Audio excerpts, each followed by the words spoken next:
Haleluya. Yang jomblo, yang single minimal 5 orang. Haleluya. Ayo yang serius, karena kita nggak tahu kali aja yang di sampingmu adalah masa depanmu. Haleluya, haleluya, haleluya. Haleluya. Semuanya bersuka cita, amin. Yang bersuka cita katakan haleluya. Tepuk tangan sekali lagi sorak-sorai yang paling meriah buat Tuhan. Saya mau bilang saudara, saya percaya bukan kebetulan kita ada di tempat ini, tapi semuanya dalam rancangan berkat Tuhan. Katakan amin. Artinya apa? Semua yang hadir pasti diberkati Tuhan. Sama-sama bilang sama saya, aku pasti diberkati Tuhan. Anak cucuku pasti diberkati Tuhan. Bilang kanan kirimu, kamu juga pasti diberkati Tuhan. Bilang sama yang ngomong, semangat. Sekali lagi tepuk tangan sorak-sorai yang paling meriah buat Allah kita yang dahsyat. Haleluya, haleluya, haleluya, haleluya.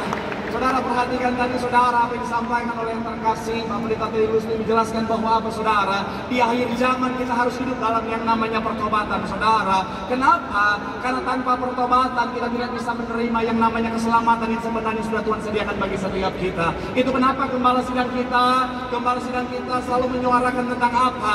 Hiduplah dalam pertobatan saudara. Dan saya mau bilang saudara, ketika saudara dan saya hidup dalam pertobatan, maka dampaknya, konsekuensinya adalah apa? Setiap langkah kita adalah langkah berkat. Katakan amin. Sama-sama bilang sama saya, hidup dalam pertobatan. Sama-sama bilang sama saya, langkah berkat. Amin. Ketika saudara dan saya hidup dalam pertobatan, maka langkah kita sementara menuju pada keselamatan yang sudah Tuhan sediakan bagi setiap kita. Katakan amin.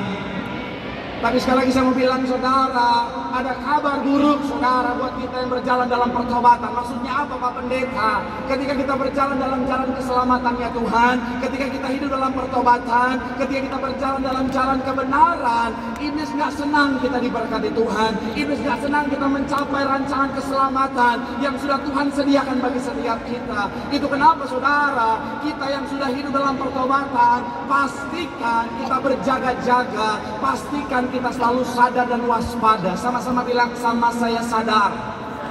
Sama-sama bilang sama saya waspada. Sama-sama bilang sama saya berjaga-jaga. Suaranya masih suara kurang makan saudara. Belum makan malam semuanya sepertinya. Sekali lagi sama-sama bilang sama saya sadar. Sama-sama. Sama-sama bilang sama saya waspada. Sama-sama bilang sama saya berjaga-jaga.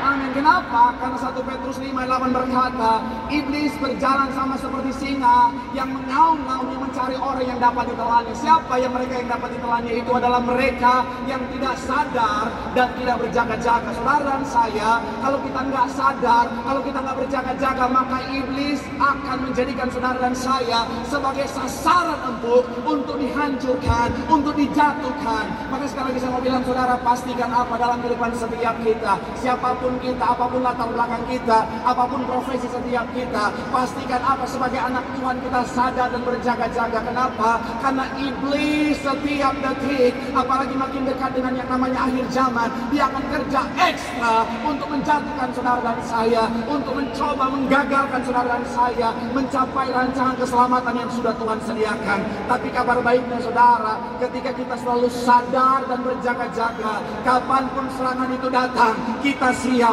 bersama Tuhan. Kita pasti lihat kemenangan yang seperti boleh berikan sekali lagi tepuk tangan yang paling meriah buat Tuhan.